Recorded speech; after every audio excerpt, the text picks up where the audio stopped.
O que está acontecendo agora mesmo no mundo não é um movimento diplomático qualquer, não é uma visita de cortesia, não é aquela foto de senadores sorrindo em algum aeroporto asiático para o noticiário da tarde.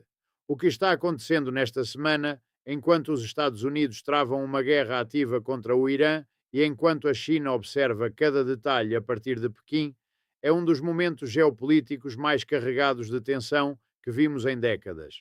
4 senadores americanos, 2 democratas e 2 republicanos aterrissaram em Taiwan a bordo de um avião militar de transporte C-40, à meia-noite da segunda-feira, dia 30 de março de 2026. Não chegaram em um voo comercial. Chegaram em uma aeronave do Exército dos Estados Unidos. E isso, meus amigos, não é um detalhe de menor importância. Isso é uma mensagem. Essa é a linguagem que os impérios utilizam quando precisam dizer algo ao mundo sem pronunciar as palavras diretamente. Shaheen, do New Hampshire. John Curtis, de Utah. Tom Tillis, da Carolina do Norte. Jackie Rosen, de Nevada. Todos juntos em bloco bipartidário diante do presidente taiwanês Lai Ching-te, falando sobre orçamentos de defesa, alianças militares, armamentos e sobre o que significa ter a China observando os Estados Unidos desgastarem seus arsenais no Oriente Médio, enquanto o Estreito de Taiwan permanece como o pavio aceso mais perigoso do mundo. Isso não é política externa ordinária. Isso é o sistema internacional se reorganizando diante dos nossos olhos. E se não estamos analisando esse processo com a profundidade que ele exige, então estamos perdendo a oportunidade de entender em que tipo de mundo vamos viver nas próximas 2 décadas. Então vamos começar pelo começo. Porque para entender por que 4 senadores embarcam em um avião militar e voam para Taiwan exatamente neste momento, é preciso entender o contexto mais amplo. É preciso entender que em 28 de fevereiro de 2026, os Estados Unidos e Israel lançaram ataques militares coordenados contra o Irã. Não foi uma operação pequena. Foi a ação militar americana mais significativa no Oriente Médio desde a invasão do Iraque em 2003. Porta-aviões, destroyers, sistemas de mísseis, caças F-35, todo o aparato bélico que se possa imaginar foi direcionado contra um país que há décadas funciona como o principal obstáculo aos interesses de Washington na região. E isso mudou tudo, não apenas no Oriente Médio, mas no tabuleiro geopolítico global como um todo. Porque quando os Estados Unidos decidem travar uma guerra ativa no Golfo Pérsico, o que inevitavelmente acontece é uma redistribuição dos seus recursos militares. Seus navios migram para o Mar Vermelho, para o Golfo Pérsico, para o Mediterrâneo. Seus sistemas de defesa antimíssil, os THAAD, os Patriot, que estavam posicionados na Coreia do Sul para proteger os aliados asiáticos da América, começaram a ser deslocados em direção ao Oriente Médio. E em Pequim, Xi Jinping notou com precisão cirúrgica. Um académico chinês da Universidade de Pequim, Li Yihu, disse publicamente com uma clareza que deveria nos fazer pensar. Qualquer enfraquecimento da presença militar americana no Pacífico inevitavelmente beneficia alguém, e não é difícil imaginar quem.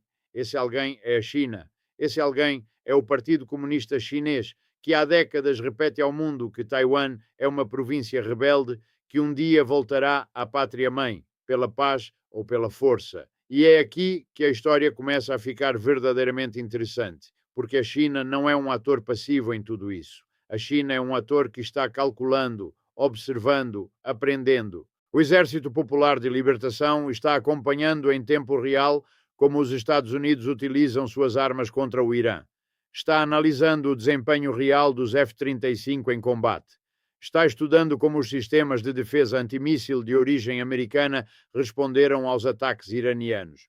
Está registrando dados, construindo modelos, incorporando lições estratégicas, porque se um dia a China decidir agir sobre Taiwan, e ninguém em Pequim descartou essa opção, ela precisa saber exatamente o que vai enfrentar. Todd Harrison, analista de defesa do American Enterprise Institute, foi direto ao ponto. A China está coletando dados sobre como as armas americanas funcionam em combate real, especialmente os sistemas de defesa aérea e os mísseis. E isso tem implicações diretas para qualquer cenário futuro no Estreito de Taiwan. Mas há mais. porque a China não está apenas observando os campos de batalha. Ela também está aproveitando esse momento para algo mais sutil, mais sofisticado e potencialmente mais perigoso. Em certa medida, está usando a guerra do Irã como um instrumento de guerra cognitiva contra Taiwan. Os veículos de mídia estatal chineses, o Global Times, a televisão oficial, começaram a publicar reportagens apontando supostas falhas nos armamentos americanos durante o conflito com o Irã. Exibiram imagens do porta-aviões Gerald R. Ford com problemas técnicos. Publicaram análises questionando a efetividade real das armas que os Estados Unidos venderam a Taiwan. A mensagem implícita era clara e calculada. Se as armas americanas não são tão eficazes quanto dizem, de que vai adiantar Taiwan tê-las quando a China cercar a ilha? O Escritório de Assuntos de Taiwan, do lado continental, chegou a oferecer publicamente segurança energética à ilha em troca da reunificação, prometendo rotas expressas entre Taipei e Pequim. É propaganda, sim. Mas é uma propaganda precisamente calibrada. Uma mensagem envolta em veludo que por dentro carrega aço. E enquanto tudo isso acontece, enquanto a China observa, calcula e pressiona psicologicamente, Taiwan enfrenta um problema político interno que complica ainda mais a situação. O governo do presidente Lai Ching-te quer aprovar um orçamento especial de defesa de 40 bilhões de dólares. 40 bilhões. Uma cifra que supera o orçamento militar de boa parte dos países europeus. Um número enorme para uma ilha de 23 milhões de pessoas, que sabe com clareza que pode se encontrar sozinha diante da maior máquina militar da Ásia. Mas esse orçamento está bloqueado. O parlamento taiwanês, controlado pela oposição do Kuomintang, o partido histórico que sempre manteve uma relação mais ambígua com o continente, está freando a aprovação desse gasto. E então chegam os senadores americanos. E dizem algo que na linguagem diplomática é absolutamente extraordinário. Viemos para nos reunir diretamente com os legisladores do Kuomintang e pressioná-los a aprovar esse orçamento de defesa. A senadora Shaheen foi explícita. O objetivo era enfatizar a importância de Taiwan, demonstrar que está igualmente comprometida com seu futuro independente. Isso é ingerência direta na política interna de outro território. E eles estão fazendo isso diante das câmaras, sem nenhum constrangimento. Porque a mensagem é exatamente essa. O compromisso dos Estados Unidos com Taiwan é real e transcende qualquer administração em particular. Mas alguém poderia perguntar, por que agora? Porque precisamente neste momento os senadores fazem essa viagem? A resposta está no que vem a seguir. Em maio de 2026, o presidente Donald Trump tem uma cúpula programada com Xi Jinping em Pequim. Uma reunião entre os dois líderes mais poderosos do planeta, cara a cara na capital da China, onde tudo estará na mesa. Relações comerciais, a guerra do Irã e, sim, Taiwan. As grandes vendas de armas americanas a Taiwan serão discutidas. A China vai pressionar para que cessem. E, nesse contexto, a viagem dos senadores a Taipei é uma jogada deliberada para estabelecer uma posição de negociação, para dizer a Trump e a Xi que o Congresso americano não vai abandonar Taiwan, mesmo que o executivo esteja disposto a fazer concessões. Isso reflete uma tensão interna que existe dentro do próprio governo dos Estados Unidos e que é essencial entender porque afeta tudo o mais. Trump demonstrou ao longo de toda a sua trajetória política que enxerga as relações internacionais fundamentalmente como transações. O que eu ganho com isso? Qual é o negócio? E no caso de Taiwan, há fatores económicos enormes em jogo. Os Estados Unidos acumulam um déficit comercial com Taiwan que nos primeiros 11 meses de 2025 chegou a quase 127 bilhões de dólares. Esse déficit existe em grande parte porque os Estados Unidos dependem dos chips semicondutores fabricados em Taiwan, especialmente os produzidos pela TSMC, a Taiwan Semiconductor Manufacturing Company, que fabrica os chips mais avançados do mundo. Em fevereiro deste ano, o governo Trump chegou a um acordo com Taiwan que eliminou 99% das barreiras comerciais. O gesto parece de boa vontade, mas também revela o quanto os Estados Unidos precisam dessa relação económica e quando a China percebe que os Estados Unidos dependem dos chips de Taiwan, Quando ela vê que esse déficit comercial é real e que a dependência tecnológica é profunda, ela também faz seus cálculos, porque a China sabe que se algum dia controlar Taiwan, controlará a produção dos chips mais avançados do planeta. E isso não seria apenas uma vitória militar, seria uma vitória tecnológica, económica e estratégica de proporções capazes de transformar permanentemente o equilíbrio de poder global. Agora, é preciso ser honesto aqui. É preciso olhar essa situação com os dois olhos abertos. Porque a narrativa de que os Estados Unidos são simplesmente o herói que protege a pequena Taiwan do dragão chinês é demasiado simplista e, em certa medida, distorce a realidade. O que estamos vendo é um conflito de interesses imperiais. Os Estados Unidos querem manter sua hegemonia no Pacífico, querem que a produção dos chips mais avançados do mundo permaneça fora do controle da China. Querem que as rotas comerciais do Indo-Pacífico continuem operando em condições favoráveis aos interesses das empresas americanas. E Taiwan, nesse esquema, é uma peça estratégica de valor extraordinário, não apenas porque o povo taiwanês merece viver livre, o que é inegável, mas porque perder Taiwan significaria perder algo que o sistema econômico e tecnológico dos Estados Unidos simplesmente não pode se dar ao luxo de perder. Essa é a análise fria, a análise estrutural que é necessária para entender por que senadores chegam em um avião militar em vez de um voo comercial.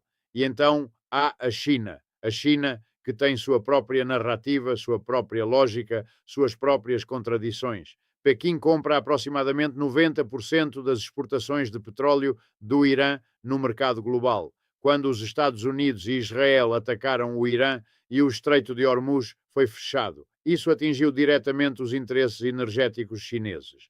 A empresa estatal de navegação COSCO anunciou em março a suspensão de novas operações no Oriente Médio. O preço do petróleo subiu e a China sentiu o impacto. Ao mesmo tempo, a China tem dado ao Irã apoio indireto, componentes para mísseis, radares, tecnologia de navegação e guerra eletrônica, sem se comprometer militarmente de forma direta. Essa é a estratégia chinesa: apoiar o suficiente para manter o Irã em pé, sem se envolver a ponto de provocar sanções massivas do Ocidente ou uma confrontação direta com os Estados Unidos antes de Pequim estar pronto para ela. Em março deste ano, os Estados Unidos acusaram a empresa estatal chinesa de semicondutores SMIC de fornecer equipamentos de fabricação de chips para os militares iranianos. Isso não é trivial. É uma linha cruzada que tem implicações diretas para as futuras sanções e para as negociações que estão por vir na cúpula de maio. E há algo que os veículos convencionais de mídia não estão dizendo com suficiente clareza. Algo que vale ser sublinhado com força. A guerra com o Irã está consumindo os arsenais de mísseis dos Estados Unidos. Está corroendo as reservas estratégicas que foram projetadas para dissuadir a China no Pacífico. E há um detalhe de uma ironia quase cruel em tudo isso. A China controla os minerais críticos necessários para fabricar esses mesmos mísseis. Os elementos de terras raras, os minerais que entram na produção dos sistemas de armas mais avançados dos Estados Unidos, vêm em grande medida da China. O que isso significa? Que se a guerra do Irã se prolongar e os Estados Unidos precisarem repor seus arsenais com rapidez, podem se encontrar em uma posição onde precisam da cooperação chinesa para fazê-lo. Pense nisso. Essa é a estrutura de dependência que o sistema econômico global construiu ao longo das últimas décadas.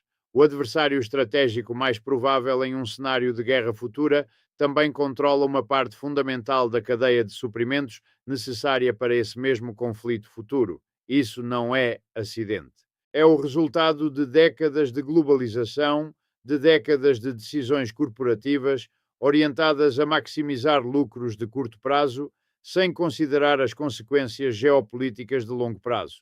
E enquanto tudo isso se desenrola no tabuleiro maior, no tabuleiro regional, há outras peças em movimento. Após Taiwan, os senadores viajam ao Japão e depois à Coreia do Sul. No Japão, a primeira-ministra Sanae Takaichi fez declarações públicas sobre a possibilidade de o Japão intervir em um cenário de conflito envolvendo Taiwan, o que provocou uma reação furiosa da China.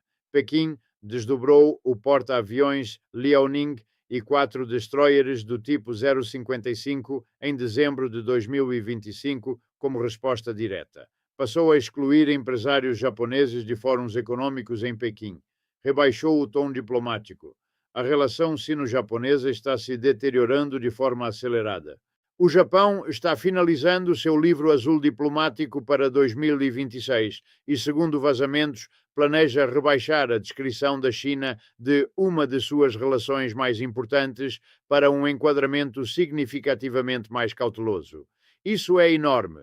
Isso representa uma mudança de postura que indica que o Japão, que viveu décadas de pragmatismo calculado diante da China, está tomando uma posição mais definida diante do risco. Na Coreia do Sul, os senadores vão se reunir com o presidente Yoon Suk-yeol e depois seguem ao Havaí para uma reunião com o almirante Samuel Paparo, comandante do Indo-Pacific Command dos Estados Unidos, para perguntar especificamente como a guerra com o Irã está afetando a postura defensiva americana no Indo-Pacífico e que tipo de apoio concreto a China está fornecendo ao Irã. Essa conversa específica entre os senadores e o principal comandante militar da região Ásia-Pacífico é aquela que sintetiza tudo. É a pergunta que conecta o Oriente Médio ao Estreito de Taiwan. É o reconhecimento de que esses conflitos não estão separados, que a guerra no Irã e o risco em Taiwan fazem parte do mesmo movimento de peças no tabuleiro global. O senador John Curtis, de Utah, disse algo que merece ficar gravado, porque vamos ouvir essa formulação muitas vezes nos próximos meses. Nossa aliança com Taiwan é uma das parcerias mais estratégica e moralmente significativas que os Estados Unidos têm no Indo-Pacífico. Preste atenção nas palavras: estratégica e moralmente significativa.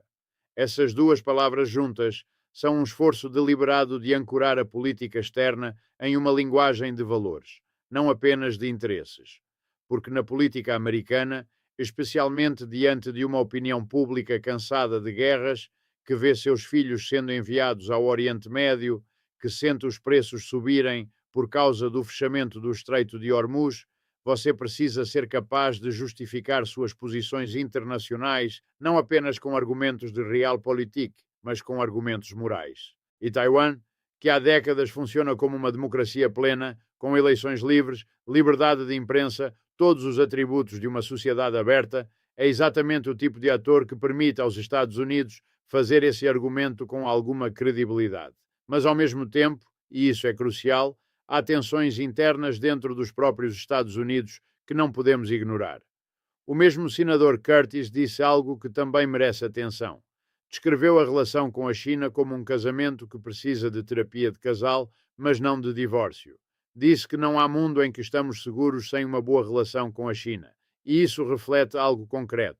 Há setores importantes dentro da classe política e empresarial americana que não querem romper com a China, que dependem da China, que fazem negócios com a China, que precisam que essa relação funcione, mesmo que com fricções. Essa tensão interna entre os que querem conter a China de forma mais agressiva e os que querem manter os canais abertos é a que define boa parte da política externa americana neste momento. E é precisamente essa tensão que a China está explorando.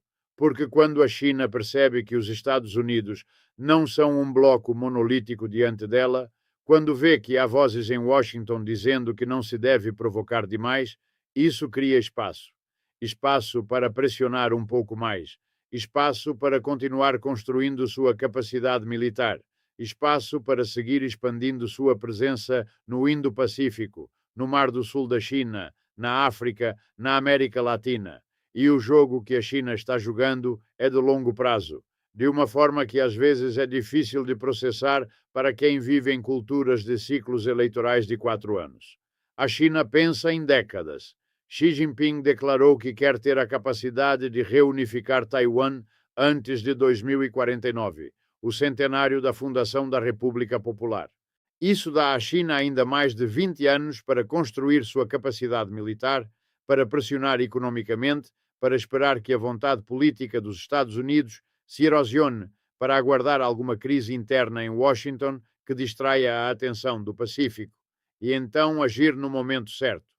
Enquanto isso, a China continua expandindo seu orçamento de defesa, que neste ano atingiu 278 bilhões de dólares, um incremento de 7% em relação ao ano anterior. Continua construindo porta-aviões, continua desenvolvendo destroyers do tipo 055, continua realizando incursões na zona de identificação de defesa aérea de Taiwan com regularidade quase diária. A pressão não é um evento, a pressão é uma política permanente. Então, voltando aos senadores em Taiwan, voltando a essa viagem que acabou de acontecer, o que é preciso entender é que isso não é uma solução, não é a resposta definitiva ao desafio que a China representa. É um sintoma, é um indicador da profundidade do problema. Quando o Congresso dos Estados Unidos sente a necessidade de enviar uma delegação bipartidária a Taipei em um avião militar, em plena guerra com o Irã, semanas antes de Trump se sentar com Xi em Pequim, o que isso nos está dizendo é que o sistema de alianças construído após a Segunda Guerra Mundial, a ordem internacional liderada pelos Estados Unidos, está sob uma pressão que não víamos desde a Guerra Fria, e que aqueles que estão dentro desse sistema, os senadores, os militares, os aliados na Ásia, percebem que esse momento de pressão máxima já não é algo hipotético. Ele está acontecendo agora, esta semana, este mês, no mundo real. E então alguém pergunta, o que isso significa para nós? Para os que vivem aqui, trabalham, pagam impostos, mandam seus filhos para escolas financiadas por esses impostos, veem os preços dos combustíveis subindo porque o Estreito de Hormuz está fechado, conhecem alguém nas Forças Armadas que pode estar sendo enviado ao Oriente Médio, enquanto o Pacífico fica com menos recursos. O que tudo isso significa em termos concretos, em termos de vida cotidiana? Significa que as decisões que estão sendo tomadas agora em Taipei, em Tóquio, em Seul, em Washington, em Pequim, vão determinar se o mundo em que vivemos daqui a 10 ou 20 anos ainda será um lugar onde os circuitos integrados que fazem funcionar tudo, do seu celular aos aviões que cruzam o céu, continuam sendo produzidos em condições que beneficiam trabalhadores e consumidores, ou se essa produção cai sob o controle de um governo que toma decisões com base em critérios muito diferentes dos de uma sociedade democrática aberta. Significa que o preço dos chips, o preço dos produtos eletrónicos, o acesso a tecnologias de ponta, a capacidade de inovar nos setores que definem o futuro económico, tudo isso está atrelado ao que acontecer no Estreito de Taiwan. E há algo mais, algo que se fala pouco e que merece ser dito com clareza.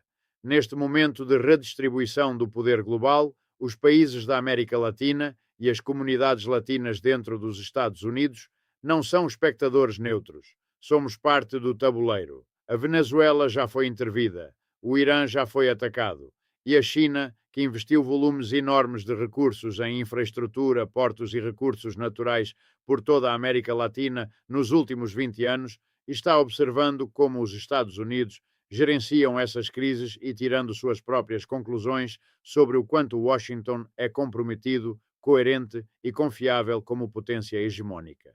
E isso tem consequências para a influência que a China continuará construindo em nossa região, para os tratados comerciais que continuará assinando, para as bases de dados e infraestrutura digital que continuará instalando. O jogo não é apenas asiático, o jogo é global.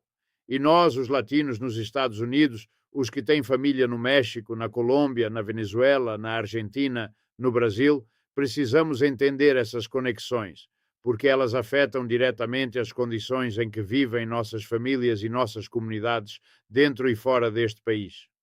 O mundo que está emergindo neste momento é um em que a rivalidade entre grandes potências já não é apenas retórica, já não é apenas competição econômica ou diplomática.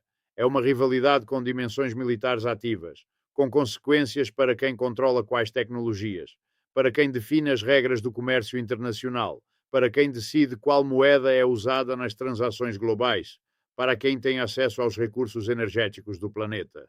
E Taiwan está no centro dessa rivalidade, não porque seja um lugar qualquer, mas porque concentra em seu pequeno território insular algo de que o mundo inteiro precisa e que nenhuma outra economia do planeta consegue produzir no mesmo nível. Isso é poder. É uma forma de poder que nenhum exército pode ignorar e que nenhum estrategista pode deixar fora dos seus cálculos.